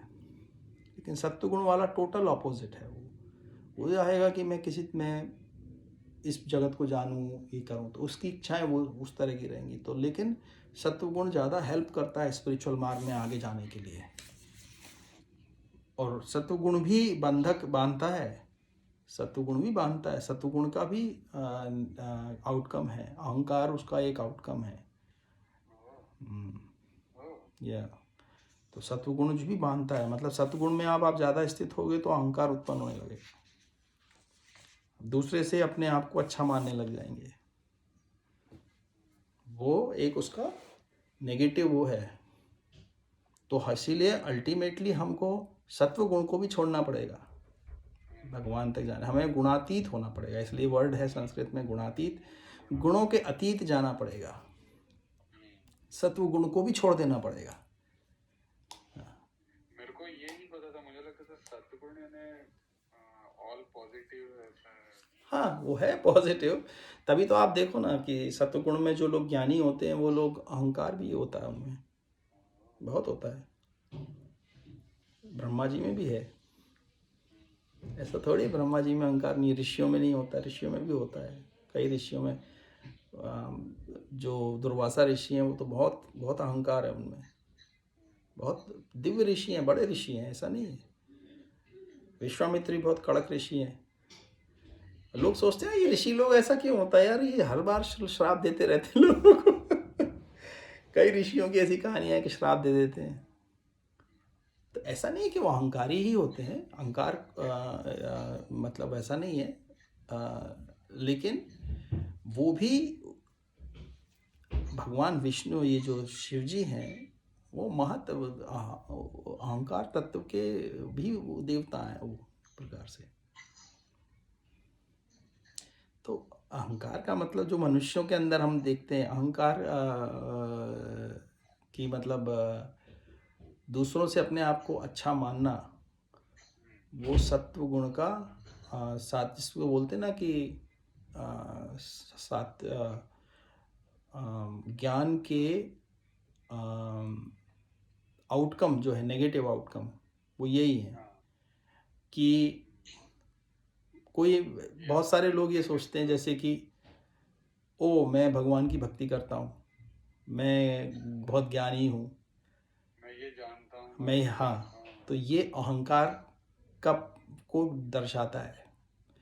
और वो लोग दूसरों को अपने से बेहतर, अपने को बेहतर मानने लगते हैं। कई लोग कर्म कांड करते हैं तो वो ये मानने लगते हैं कि हम वेजिटेरियन हैं, अहंकार है वो, अपने को दूसरे से बेहतर मानना, जस्ट क्योंकि मैं ये खाता हूँ मैं वो नहीं खाता हूँ, अहंकार है। इससे कुछ फर्क नहीं पड़ता, वो जो उसको मिल रहा है वो खा रहा है, वो जो उसको मिल रहा है। भगवान ने सबके लिए सब कुछ बनाया है ना, सांप चूहे को ही खाता है, तो आप क्या बोलोगे सांप को वेजिटेरियन बना दो? तुम बनना है, तुम्हारी इच्छा है, बन जाओ, तुम्हें अंदर से एक वो आएगा, अपने आप ही भगवान की प्रेरणा आएगी। आप भक्ति करोगे तो भगवान की आपको प्रेरणा आएगी कि आप ये करो, आप उस प्रेरणा के साथ करो। लेकिन ये मान लेना कि मैं इसलिए दूसरों से बेहतर हूँ, ये रोक देगा हमको, हमारे विकास को, डेवलपमेंट को, स्पिरिचुअल डेवलपमेंट को। ये है ना, स्पिरिचुअल में यही होता है, जैसे जैसे आप आगे जाएंगे ना, तो वहाँ से गिरने के चांस बढ़ते चले जाते हैं। ज्ञान का ये सबसे बड़ा एक प्रॉब्लम है। ज्ञान में तो पक्का ही गिरता आदमी आगे जाके, क्योंकि उसको बचाने वाला कोई नहीं है। भक्ति में क्या फ़ायदा है, हनुमान जी है ना पीछे। भक्ति का ये फ़ायदा है कि कोई बात नहीं, मेरे से गलती होगी ना तो वहाँ हनुमान जी संभाल लेंगे। क्यों? क्योंकि मैं भक्ति करता हूँ ना उनकी, तो वो संभाल लेंगे। उनका कार्य है वो। भगवान की भक्ति कर दो, भगवान संभाल लेंगे। भगवान बोलते कोई बात नहीं, तू चलता रहे, गिर भी रहा है ना, मैं संभाल लूँगा तेरे को। लेकिन ज्ञानी का क्या बोल देगा, मैं मानता ही नहीं, मैं भगवान को मानता ही नहीं। भगवान कहाँ होते हैं, निर्गुण निराकार हैं।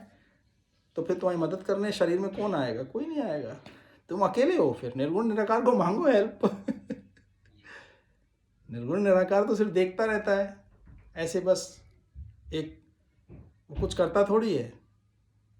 जो भगवान, ये जगत का जो, जिसको निर्गुण निराकार आप मानते हो, वो शुद्ध चेतना है, वो देखती रहती, कुछ करती थोड़ी है। लेकिन जब वो वही परम तत्व गुण धारण करता है, या भगवान का हनुमान जी जैसे बन के आता है, तो फिर अपने भक्तों की हेल्प करता है जगत के अंदर। इसीलिए भक्ति का महत्व है। क्यों? और भगवत गीता में भगवान ने ये बोला है कि ज्ञान का मार्ग कठिनाइयों से भरा हुआ है, कठिनाइयों से भरा हुआ है, बहुत कठिन है। भक्ति का मार्ग सहज है। क्यों? क्योंकि मनुष्य स्वभाव से ही गुणमयी होते हैं।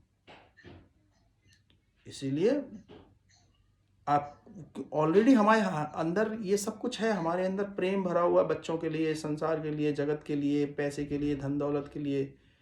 तो वो प्रेम को सिर्फ डायरेक्शन चेंज करना है बस, और कुछ नहीं करना है।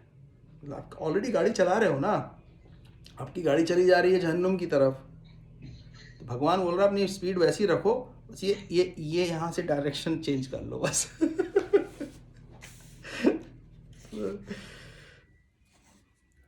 भेजिरे मनुहे अत मुने अथ अग्रे भगवंतम अधोक्षजम सत्वम विशुद्धम क्षेमाय कल्पन्ते ये अनुतान इह।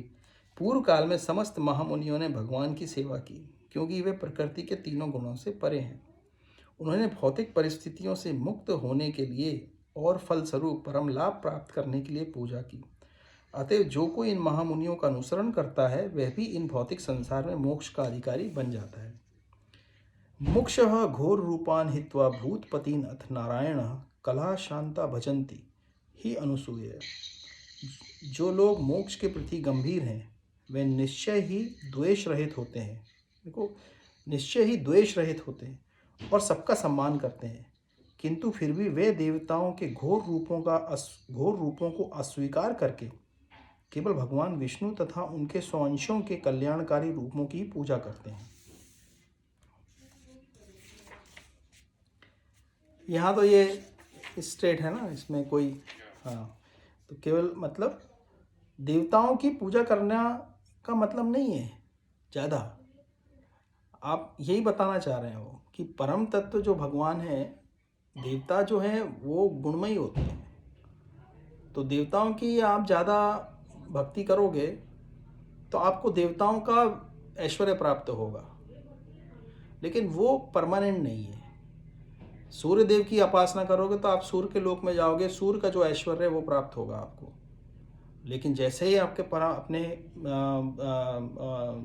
जो कुछ भी कर्म है जिनसे हमको वो मिला, प्राप्त हुआ था, वो क्षण जब क्षीण होते वापस पतन हो जाता है।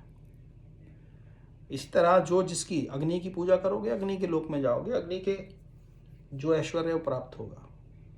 इसलिए एक जगह पे भागवतम में आती कथा कि भगवान पूछते हैं कि जो लोग भगवान शिव की पूजा करते हैं उनको जल्दी संसार में डेवलपमेंट मिलता है, देवी की पूजा करते हैं बहुत डेवलपमेंट मिलता है, आपकी पूजा करने वाले को तो कुछ नहीं मिलता संसार में। भगवान ने एक्सप्लेन किया हुआ आएगा आगे। ऐसा मैं ऐसा नहीं मानता कि भगवान की पूजा करने से नहीं मिलता है। मेरा ऐसा मानना है कि भगवान आपको जो जिस तरह भगवान भक्त की इच्छा के अनुसार उसको देते हैं। भगवान विष्णु के ऐसे कई भक्त हुए हैं, सुदामा जैसे भी भक्त हुए हैं जिनको कुछ नहीं था जिनके पास, क्योंकि उनकी इच्छा ही वैसी थी। भगवान के भक्त बड़े बड़े राजर्षि भी भक्त हुए हैं भगवान के, अभी अभी में हुए हैं। भागवत एक में अपने अपन आगे कभी पढ़ना होगा तो देखेंगे, भक्तमाल करके एक ग्रंथ है, उसके अंदर सब भक्तों की कथाएं, और अभी अभी के भक्त हुए हैं जो 50 साल 100 साल पहले 200 साल पहले, उनकी कथाएं हैं, बड़ी दिव्य कथाएं हैं उसके अंदर। उसमें कई राजा हुए, कई क्षत्रिय राजा हुए जिन लोगों ने मुगलों के खिलाफ लड़ाई की, भगवान के बड़े बड़े भक्त थे। मीराबाई के जो दादा थे राव दूधा जी, भगवान के बड़े भक्त थे वो, तभी तो मीराबाई को इतना भक्ति मिली उनसे। लड़ते भी थे, लड़ाइयाँ भी लड़ते थे, क्षत्रिय थे, लेकिन भगवान के भक्त थे। तो ये उनका गुण था। तो ऐसा नहीं कि भगवान नहीं देते, ऐश्वर्य उनको देते हैं, तो जिसकी जैसी इच्छा होती है वैसा भी मिलता है, ऐसा नहीं है। लेकिन विष्णु जी क्या है, बहुत उनका जैसे जो है ना वो जो हमारे हित में नहीं है वो नहीं देते। शिव जी का ऐसा नहीं है, शिव जी ये केयर नहीं करते। रावण है ना, मांगा ना, भक्ति प्रसन्न हो गए ना, दे दिया। ब्रह्मा जी का भी ऐसा नहीं है, प्रसन्न हो गए दे दिया। वो ये विचार नहीं करते कि इससे इसका भला होगा या बुरा होगा। देवी भी ये विचार नहीं करेगी। देवी के पास आप जाओ, जो मांगना है, देवी प्रसन्न हो जाती जल्दी। बलि चढ़ा देते हैं लोग, पूजा पाठ करते हैं, देवी बहुत जल्दी प्रसन्न हो जाती है, जो चाहिए दे देती हैं। लेकिन वही चीज़ कल उसका नुकसान करेगी, देवी को इससे कोई मतलब नहीं है। देवताओं का यही एक प्रॉब्लम है। देवता आपकी भक्ति से प्रसन्न होकर आपको दे देते हैं, लेकिन उनको ये मतलब नहीं होता है कि आपका डेवलपमेंट में इंटरेस्ट नहीं है उनका। लेकिन श्री कृष्ण है, राम है, भगवान विष्णु है, हनुमान जी हैं, वो आपको कभी भी जो हमारा को जो सही नहीं है हमारे लिए, फॉर एग्जांपल मैं बोलूं कि मेरे को $1 बिलियन चाहिए, बहुत भगवान से प्रार्थना करूं, मेरे को अगर भगवान को ये लगता है कि ये $1 बिलियन आके इसका अहित करने वाला है, कभी नहीं देंगे। क्यों देंगे? देवी दे देगी। बाद में वो जाके 5 साल 10 साल 15 साल बाद कोई आदमी देखेगा कि यार उसका पूरा परिवार तबाह हो गया इस पैसे से, तो वो खुद ये सोचेगा ना, यार मेरे को क्यों मिले ये लॉटरी क्यों लगी मेरी, राइट? और इतना नहीं हुआ तो भी सतमार्ग से भटक गया, क्योंकि हाँ, उसके पास इतना ऑप्शन होने के कारण या फिर उसका भाव बदल गया उसके वही कारण। तो वही प्रभु की जो है ना बात, खास बात है कि वो अहित नहीं होने देते, भगवान अपने भक्त का अहित नहीं होने देते, ये उनकी खास बात है। फिर आगे इसमें ये लिखा है कि रज और तम गुणों के बारे में फिर आगे इसमें बताया हुआ है कि रजः तमा प्रकृतः समशीला भजंती वय पितृभूत प्रदेश आदीन श्रिया ऐश्वर्य प्रजा इप्सवा। जो लोग रजोगुणी तथा तमोगुणी हैं वे पितरों, अन्य जीवों तथा उन देवताओं की पूजा करते हैं जो सृष्टि संबंधी कार्यकलापों के प्रभारी हैं, क्योंकि वे स्त्री, धन, शक्ति तथा संतान का लाभ उठाने की इच्छा से प्रेरित होते हैं। तो अभी रजोगुणी तमोगुणी का लोग यही करते हैं, बाबाओं के पास जाते हैं, एक बाबा से दूसरे बाबा के पास जाते रहते हैं। क्यों? क्योंकि उनको स्त्री, धन, शक्ति, संतान का लाभ उठाने की इच्छा से प्रेरित होते हैं वो। मतलब किसी सब बाबाओं के या भगवान के जो भी संत हैं उनके के आगे उनके सब रिस्पेक्टफुली उनके अगेंस्ट कुछ मैं बोल नहीं रहा हूँ, लेकिन वो भी इस जगत में आते हैं मे भी अपने भक्तों की मदद करने के लिए, क्योंकि सांसारिक डेवलपमेंट भी ज़रूरी है। लेकिन वो मैं उनकी नज़र से बोल रहा हूँ, मनुष्यों की नज़र से, कि वो क्यों जाते हैं। मैं अगर साईं बाबा से तो आप जो मांगोगे दे देंगे। साईं बाबा को आप बोलो प्रभु आप मेरे को भक्ति दे लीजिए, भक्ति की तरफ प्रेरित करिए, तो साईं बाबा ऐसा थोड़ी है कि नहीं करेंगे। लेकिन हम जो साईं बाबा के पास जा रहे हैं वो किस लिए जा रहे हैं? ये मांगने की मेरे को धन हो जाए, मेरा ये हो जाए, मेरा वो हो जाए, मेरा ऐसा हो जाए, वैसा हो जाए, राइट? तो और हम लोगों की इच्छाएं भी जो होती है ना, हम भगवान से स्पेसिफिक इच्छाएं मांगते रहते हैं। अगर चलो मांगना भी है तो ऐसे मांग सकते ना कि प्रभु आप मेरे को, मेरे जीवन को आप चलाइए, और जैसे आपको सुलभ करके चलाना, बस सुलभ चलाइए। मैं ये बोलूं कि मेरे को $1,00,000 चाहिए 1 महीने के अंदर, इतनी स्पेसिफिक इच्छा डालूं, है ना, तो वो कहने कि यार तूने तो अगर मेरे से $1,00,000 मांगे होते तो तू अब 1 महीना बोल रहा है, मैं तो तेरे को कल देने वाला था। तूने 1 महीना मांगा है तो अभी 1 महीने बाद मिलेंगे। कहने का मतलब ये है कि हम अपनी जितनी ज़्यादा इच्छाएं डालेंगे ना, हमको सिर्फ ये बोलना चाहिए कि प्रभु हमको सुख शांति से हमारा ये संसार सागर पार करा दो आप, और ऐसे मार्ग से लेके जाओ कि ये मार्ग आपकी तरफ जाए। मतलब ईश्वर से भक्ति मांगना, क्या ये सही है? बिल्कुल सही है, भक्ति ही मांगनी चाहिए, क्योंकि भक्ति पुण्यदायिनी है। मतलब भक्ति जो है ना, वो एक भगवान की शक्तियाँ हैं। मतलब एक काम करते हैं अपन, ये वाले चैप्टर को ख़त्म कर लेते हैं, फिर will come back to that one. तो 2-4 श्लोक बाकी हैं इसमें, तो वो अपन ख़त्म कर लेते हैं कि मतलब ये जो रजोगुणी तमोगुणी है, ये इस तरह से देवताओं की पूजा करते हैं। इसलिए आपने देखा होगा कि कोई भगवान विष्णु की पूजा नहीं करता है 24 घंटे की, मेरे को है ना ये दे दो। क्यों? क्योंकि उसका काम बनता नहीं है वहाँ पे। देखा होगा, है ना। अब देखो, लेकिन जो संत लोग हैं उनका बहुत ज़्यादा है, क्योंकि संत लोग दयालु होते हैं, दे देते हैं। नीम करोली बाबा के पास आप जो जाके मांगोगे दे देंगे, वो साईं बाबा के पास जो जाके मांगोगे दे देंगे। लेकिन आप मेरे को बताओ, 100 में से साईं बाबा के पास 100 भक्त जाते होंगे, कोई एक भक्त बता दो जो ये जाके बोलता हो साईं बाबा के प्रभु मेरे को भक्ति दे दो आप। तो एक ऐसे महाराष्ट्र में गजानन महाराज करके थे, हाँ साईं बाबा जैसे। हाँ तो वो गजानन महाराज अपने प्रवचन में बोलते हैं कि लोग मेरे पास लौकिक चीजें मांगने आते हैं, कोई मेरे से भक्ति मांगने वही तो मैं कह रहा हूँ, ऐसा नहीं है कि वो नहीं दे सकते हैं, भगवान की शक्ति है उनके अंदर, लेकिन वो वही देंगे ना जो आप मांग रहे हो। वो इतने दयालु होते हैं कि दे देते हैं, दयालु हैं बहुत। गाय नहीं जल रही, बच्चे की तबीयत खराब है, हाँ या ऐसी चीजें लोग मांगने आते हैं। नहीं, वो भी चलो, आदमी परेशान होता है तो मांगता है, कोई बात नहीं। लेकिन जब मान लो कि आप सब कुछ सही है आपके पास, भाई आज बच्चा बीमार हुआ, आपने मांगा, ठीक है, अभी तो शांति चल रही है, तो आप भोग इंद्रियों तृप्तियों के बजाय ना करके उस समय को भक्ति में सदुपयोग कर लो ना।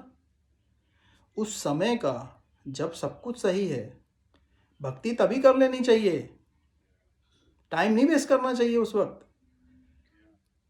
क्योंकि जब दुख आएगा तब और कोई ऑप्शन होगा नहीं, भागना ही पड़ेगा भगवान के पास। और दुख के समय भाव इतना ज्यादा डाइवर्टेड हाँ, रहेगा कि उस टाइम भक्ति नहीं हो हो सकती, पाएगी। नहीं हो सकती। इसीलिए जब कुछ सब कुछ सही रहता है तभी भक्ति कर लेनी चाहिए मनुष्य को। बाकी जब शरीर साथ नहीं देने वाला है, फाइनेंस से साथ नहीं दे रहे, रिश्तेदारी साथ नहीं दे रही, उस वक्त भक्ति करना कठिन है। उस वक्त सिर्फ आदमी को सिर्फ भगवान से उस तकलीफ को दूर करने के लिए प्रार्थना करता है वो, और जगह जगह जाता है, और वो उस वक्त भगवान के विरुद्ध भी हो जाता है। क्यों? क्योंकि उसकी तकलीफ ज़्यादा होती है, तो है ना, तो भगवान बोलता है कि भगवान ने दे दिया मेरे को ये, वो सोचता है कि ये तकलीफ भगवान मुझे क्यों परेशान कर रहा है। मेरा एक मित्र है, उसकी तकलीफ है, तो भगवान से के विरुद्ध कुछ अपशब्द बोल के बोलता है कि क्या भगवान को दिखता नहीं है मेरी हालत कितनी ख़राब है। तो मैंने उससे एक चीज़ बोला कि जब तुमने जवानी में है, जब तुमने बहुत सब कुछ किया, तब तुमने एक भी सुख भोगा, उसको भगवान को अर्पण किया था। भोग को, शोक को, यही बोलता कि जब तुमको अच्छी चीजें मिल रही थी तब तुमने कभी सोचा कि ये भगवान के कारण मिल रही है कि तुम्हारे कारण मिल रही है? तो अभी क्यों सोच रहे हो कि ये दुख किसी और ने दे दिया? जब तुमको सक्सेस मिली तो तुमने बोला कि ये सक्सेस मेरे कारण है। जब सक्सेस नहीं मिली, दुख मिला, तो आप बोल रहे हो कि भगवान के कारण है। कैसे? अभी भी आप ही के कारण है ना। तो वही है कि यही हमारी, और उस वक्त भगवान कुछ नहीं बोलते, भगवान सिर्फ मुस्कुराते रहते हैं, भगवान की माया मुस्कुराती रहती है। भगवान तो बड़े दयालु हैं, वो बैठे रहते हैं अपने धाम में, सब जगह सब भक्तों के उसमें रहते हैं, ध्यान में वो भी। तो भगवान भक्तों के ध्यान में रहते हैं, सोचो। हम भक्तों भक्त भगवान के ध्यान में रहता है और भगवान भक्तों के ध्यान में रहते हैं। तो भगवान सांसारिक लोगों के ध्यान में नहीं रहते सांसारिक लोगों के का ध्यान नहीं करते, वो अपने भक्तों का ध्यान करते हैं कि वो क्या कर रहा है यार, देखूं तो आज क्या कर रहा है, स्मरण कर रहा है कि नहीं मेरा। क्योंकि सांसारिक लोगों के पास उनका जो जो जिसका ध्यान कर रहा है वो उसका ध्यान करता है। वासुदेव परा वेदा, वासुदेव परा मखा, वासुदेव परा योगा, वासुदेव परा क्रिया, वासुदेव परम ज्ञानम, वासुदेव परम तपः, वासुदेव परा धर्म, वासुदेव गति। इतना अच्छा श्लोक है ये, इतना अच्छा श्लोक है, मेरा वन ऑफ द फेवरेट श्लोक है ये भागवतम का। इसका कितना अच्छा मतलब है, मैं फिर से श्लोक को पढ़ता हूँ। वासुदेव परा वेदा, वासुदेव परा मखा, वासुदेव परा योगा, वासुदेव परा क्रिया, वासुदेव परम ज्ञानम, वासुदेव परम तपम, वासुदेव परो धर्म, वासुदेव परागति। मतलब भगवान जो है वो ही सब कुछ है। परम वेद प्रमाणिक, इसमें मैं पढ़ लेता हूँ। प्रमाणिक शास्त्रों में ज्ञान का परम उद्देश्य पूर्ण पुरुषोत्तम परमेश्वर श्री कृष्ण भगवान है। यज्ञ करने का उद्देश्य उनको प्रसन्न करना है। योग उन्हीं के साक्षात्कार के लिए है। सारे सकाम कर्म अनंत में उन्हीं के द्वारा पुरस्कृत होते हैं, मतलब सारे कर्म का जो फल मिलने वाला है वो देने वाले हैं। परम कर्म भी वही है, वे परम ज्ञान है और सारी कठिन तपस्याएं उन्हीं को जानने के लिए की जाती हैं। उनकी प्रेम पूर्ण सेवा करना ही धर्म है, परम धर्म है, वे ही जीवन के चरम लक्ष्य हैं। मतलब कि बलि महाराज ने जब सब कुछ दे दिया था अपने गुरु के मना करने के बावजूद भी, वामन देव को आप क्यों दे रहे हो ये सब कुछ? उनकी गुरु ने मना किया था उनको, तुम्हारा बहुत बड़ा नुकसान होने वाला है, तुम सब कुछ खत्म हो जाने वाला है तुम्हारा, अगर तुमने इनको 3 पग जमीन दे दी तो। शुक्राचार्य ने उनको बोला था, मना किया था। भगवान विष्णु है, ये तुमसे सब कुछ छीनने के लिए आए हैं, मत दो इनको कुछ। इन्होंने बोला, कितनी अच्छी उनने बात बोली, यही बात। वासुदेव परा मखा, सारे यज्ञ करने का परम लक्ष्य तो वही है, वही तो आए हैं अभी मांगने के लिए। तो आप क्यों इनको मना कर रहे हो? क्योंकि परम, उनको मालूम है कि मेरे यज्ञ का परम लक्ष्य कौन है। कार्मिक व्यक्ति को मालूम, अगर ये पता चले कि उसको कर्म जो करता है वो अपने आप को परम लक्ष्य मानता है, परम लक्ष्य स्वयं को मानता है। क्यों? क्योंकि वो स्वयं भोग करना चाहता है उसका, लेकिन वास्तव में परम, उसको कर्म का परम लक्ष्य भगवान ही है। हम ज्ञान पाना चाह रहे हैं, किसका? जिस चीज का भी ज्ञान पाना चाह रहे हैं, वो ज्ञान का भी परम लक्ष्य भगवान ही है। मतलब हर चीज, मतलब जो जितनी भी तपस्या आदमी कठिन करता है, वो तपस्याएं को भी उनका साक्षात्कार करने के लिए करता है। तो कहने का मतलब है कि जो कुछ भी, इसलिए मेरा ये बहुत फेवरेट वो है ये श्लोक, कि ये जो है ना, भगवान ही हर चीज के परम लक्ष्य है। भले ज्ञान करो, भक्ति करो, ज्ञान करो, वो कर्म करो, जो करना है करो, लेकिन अगर आपका परम लक्ष्य भगवान है तो आपकी दृष्टि सही बैठ रही है। लेकिन ऐसे कर्म करके सोच रहे हो कि मैं ये कर्म करूंगा, फिर मैं इसका भोग करूंगा, इस कर्म का सकाम कर्म कर रहा हूं, और सकाम कर्म के बाद जो इसको फल आएगा आपके अनुकूल या प्रतिकूल, आपके हाथ में तो है ही नहीं, तो भोग करने की इच्छा कैसे कर रहे हो? अब हाथ में ही नहीं है। इसीलिए लिखा है कि सारे सकाम कर्म अंततः भगवान के द्वारा ही पुरस्कृत किए जाते हैं। उसका पुरस्कार, फल जो है भगवान ही देने वाले हैं। तो हम उसको ये सोच के, हमको दुख इसीलिए होता है सकाम कर्म करने में। दुख क्यों है? इसलिए दुख है क्योंकि वो सकाम कर्म भोग की इच्छा से किया जाता है, और जब उसका फल विपरीत होता है तो क्योंकि भोग की इच्छा अतृप्त रहती है तो गुस्सा आता है, और गुस्से आने से भगवत गीता में श्लोक है, काम को क्यों बुरा माना गया है? क्यों? क्योंकि काम की जब तृप्ति पूर्ण नहीं होती तो व्यक्ति को गुस्सा आता है। गुस्सा आने से उसका ज्ञान, उसका जो विवेक है, मर जाता है, विवेक नष्ट हो जाता है। और विवेक नष्ट होने से उसका पतन हो जाता है, क्योंकि उसको सही गलत का अंदाज़ा नहीं लगता है। वो नशे की तरह हो जाता है, दारू पी लिया, शरीर उसने मदिरा का पान कर लिया, ऐसा हो जाता है। अब उसको सही गलत का विचार नहीं है, वो पतन हो जाता है। इसलिए भगवान ने काम को बुरा माना है कि काम से व्यक्ति को बचना इसलिए चाहिए। काम मतलब जा टू मच इच्छाओं से, काम का संबंध भोगने से है, टू मच भोग से। इसीलिए कर्म को बुरा नहीं माना गया है। कर्म सही ही करना है आपको, लेकिन आपको कर्म का अंततः पुरस्कृत भगवान द्वारा किया जाता है, इसलिए भगवान का स्मरण करते हुए कर्म करना है। तो फिर अगर भोग की इच्छा से किया जाएगा तो दुख होगा, भोग की इच्छा से कर्म नहीं किया जाएगा तो मतलब आपने भगवान को अर्पण किया है, तो अब वो सही आए या फेवरेबल आए या अनफेवरेबल आए, आप मुक्त होगे उससे, बांधेगा नहीं। बहुत अच्छा श्लोक है वो। सह एव इदम ससर्ज अग्रे भगवान आत्माया सत असत रूपया च असौ गुणमय अगुण विभु। इस भौतिक सृष्टि के प्रारंभ में उन भगवान वासुदेव ने अपने दिव्य पद पर रहकर अपनी ही अंतरंगा शक्ति के कारण तथा कार्य की शक्तियां उत्पन्न की। तया विलसेतेषु एषु गुणेषु गुणवान एव अंत प्रविष्ट आभाति विज्ञानिन विभ्रजम्बित। भौतिक पदार्थ की उत्पत्ति करने के बाद भगवान अपना विस्तार करके उसमें प्रवेश करते हैं। यद्यपि वे प्रकृति के गुणों में रहते हुए उत्पन्न जीवों में से एक जैसे लगते हैं, किंतु वे सदैव अपने दिव्य पद पर पूर्ण रूप से अलौकिक रहते हैं। यथा ही अवहित वन्ही दारुष एक स्वयोनिषु नाना इव भाति विश्व आत्मा भूतेषु च तथा पुमान।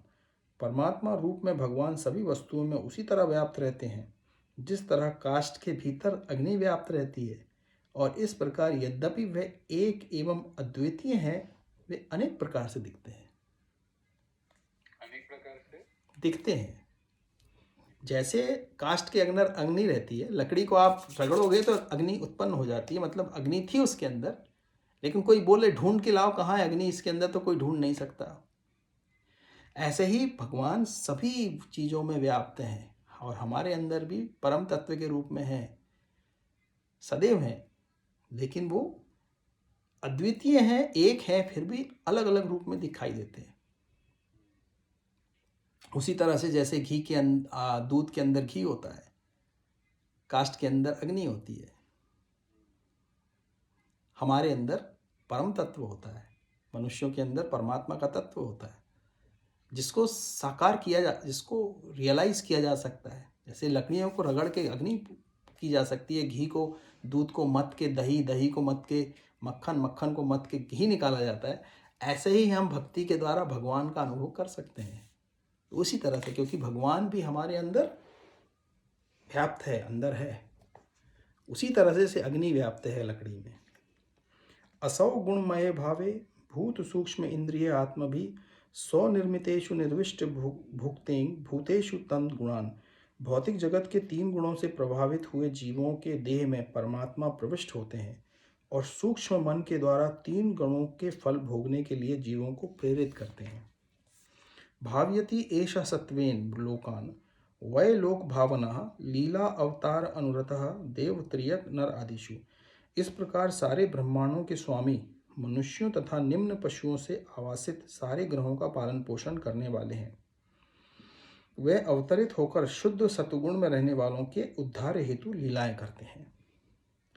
इस प्रकार श्रीमद् भागवत के प्रथम स्कंद के अंतर्गत दिव्यता तथा दिव्य सेवा नामक द्वितीय अध्याय के भक्तिवेदांत तात्पर्य पूर्ण हुए। हरे कृष्ण कृष्ण कृष्ण हरे हरे, राम राम राम हरे हरे। ये इसमें यहाँ पे दूसरा चैप्टर खत्म हो जाता है। तो मतलब ये जो है, इसमें वही बार बार अगेन यही आया कि प्रभु किस तरह से सब जगह व्याप्त हैं।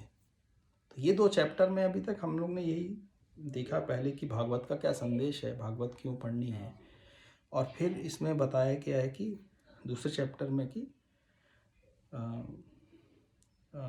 भक्ति का क्या, कैसे की जा सकती है, और हमारी दृष्टि हमको भगवान को कैसे देखना है जगत में, और भगवान किस तरह से सब जगह पे स्थित है। लॉजिकली हम इसको देख सकते हैं। ये नहीं कि किसी ने बोल दिया कि भगवान स्थित है तो हम लोग मान लें कि हाँ यार होगा, लेकिन कन्विंस नहीं हुए तो फ़ायदा नहीं है ना। क्यों? जब लॉजिकली जब हम चीज़ को सोचेंगे नहीं कि कैसे है, क्योंकि हमारा साइंटिफिक माइंड है, तो हमें वही इसके अंदर हमने अभी तक चिंतन किया कि भगवान लॉजिकली कैसे सब जगहों में है। देखा कि एक गुण से दूसरा गुण बदलता है, तो लॉजिकली उसका बेस है, लेकिन वो नहीं है। वो भगवान उसका बेस है, मूल तत्व है, लेकिन वो गुण को सिर्फ दर्शा रहा है, वो खुद गुण नहीं बन गया है, उससे अलग अलग है वो। तो इसी तरह तो हमारा एग्जिस्टेंस जो है बहुत लिमिटेड है, यानी इस बॉडी तक है। इस कारण हमको इस चीज को ग्रास्प करने में कठिनाई होती है। मुश्किल होती है कि मल्टी पॉइंट पे सेम मोमेंट पे कोई कैसे एग्जिस्ट कर सकता है। हाँ, ओमनी प्रेजेंट कैसे हो सकता है कोई, इस बात को हमको एब्जॉर्ब करने में बहुत मुश्किल होती है। नहीं, लेकिन क्या आप सोचो, क्या जो वायु है क्या ओमनी प्रेजेंट नहीं है ना? हाँ, ओमनी प्रेजेंट है। तो इस वायु ओमनी प्रेजेंट है, वायु भगवान ने ही बनाई है, भगवान से के तत्व भगवान ने बनाए, एक एक पंच तत्व बनाए हैं, राइट? तो वो जो तत्व जब ओमनी प्रेजेंट है, तो जिसको बनाने वाला है वो तो हो गई ना। नहीं, मुझे तो समझ में आता है, लेकिन मैं बोल रहा हूँ कि शुरू में हाँ, ऑब्स्ट्रक्शन होता है इस चीज को समझने में। वो हमारी जो है ना, हमारी जो सोच है, या हमने जो हमारी व्यापकता नहीं आई है सोच में इसके लिए।